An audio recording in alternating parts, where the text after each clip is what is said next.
তুমি এত নিচু মনের মেয়ে, তোমার লজ্জা করে না? তুমি নিজের দিদির সংসার নষ্ট করেছো। লজ্জাহীন।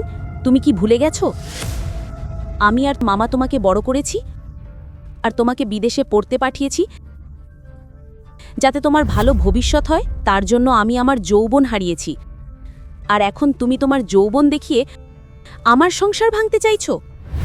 আমার উপর উপকার দেখানো বন্ধ করো।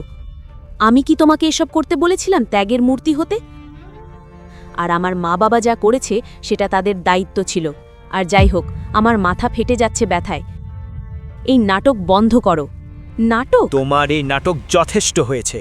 তুমি যদি গায়ত্রীকে আরও চাপ দেওয়ার চেষ্টা করো তাহলে আমার থেকে খারাপ কেউ হবে না। আর ডিভোর্স পেপার ফাইল হওয়া পর্যন্ত তোমার জিনিসপত্র নিয়ে সার্ভেন্ট রুমে গিয়ে থাকো এবং গায়ত্রীর যত্ন নাও। হ্যাঁ ছেলে, একদম ঠিক বলেছ। যে বউ আমার বংশ এগিয়ে নিয়ে যাবে তার যত্নে যেন কোনো কমতি না থাকে, না হলে আমি ওকে ছাড়ব না।